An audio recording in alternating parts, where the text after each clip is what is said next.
Hello, it's Maurice Sapre. I hope you're doing well. In the midst of all of the social awareness that's increasing, um, my wife and I had a conversation, and I have with many other people like myself who are we're in the middle of our career, and we're working to not just prove ourselves, but to be of support to people and still grow and try to make a contribution on this earth while we're here. And, you know, I think it's important, as my wife had said, for everyone to take advantage of the platform that they have. And everyone's platform is different.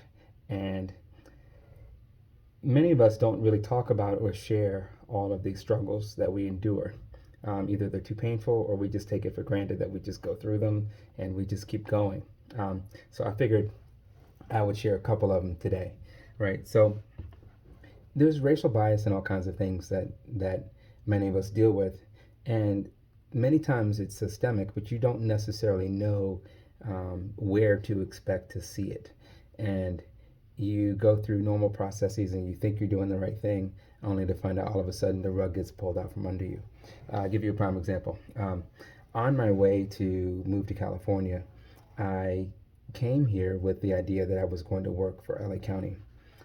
I applied for an intern position. I had two master's degrees, and I had applied for multiple positions over 8 years, something like that. And as I was matriculating through my doctoral program, I thought, I've got recommendations. Surely something will come together. And something did. However, I got hired, and after about 60 days, not even 60 days, maybe about 45 days, they said that my master's degree, one of them, um, was not the right one. And it wasn't that it was um, in the wrong field. It was a master's in counseling, but it was a human services specialization, and they wanted one that was for families.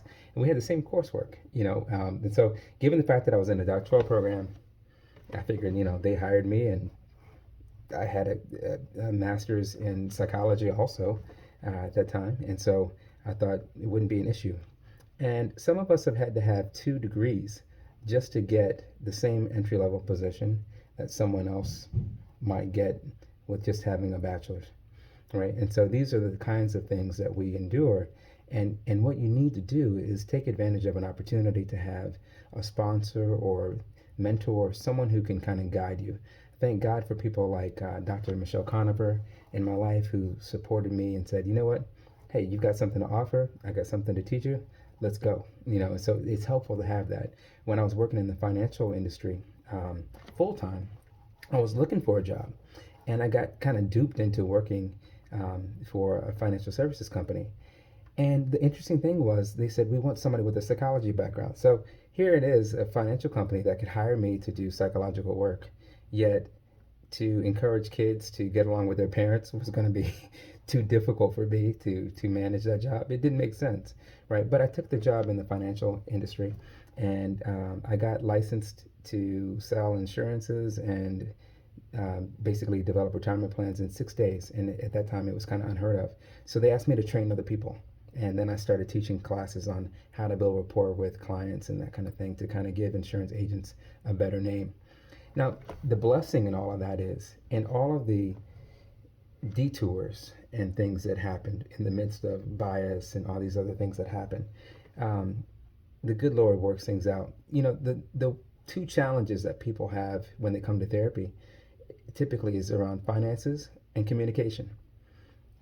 Here I am getting a license to do financial work, and now I'm doing psychology pretty much full time, but I still do financial services for individuals and for companies who need retirement plans and things like that. But I can do it more on appointment or, online and things like that. So it doesn't take up my day.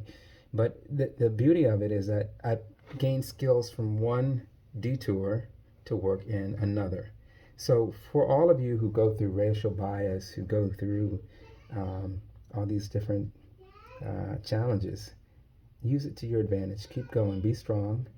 Be encouraged, and make a difference anyway, right? Rise above all the challenges that you face, no matter how they are presented to you, and know that the good Lord will move things out of the way so that you can be better. But it helps to find a person who's willing to coach you and mentor you and grow you Christmas Stack did it for me in the financial services industry.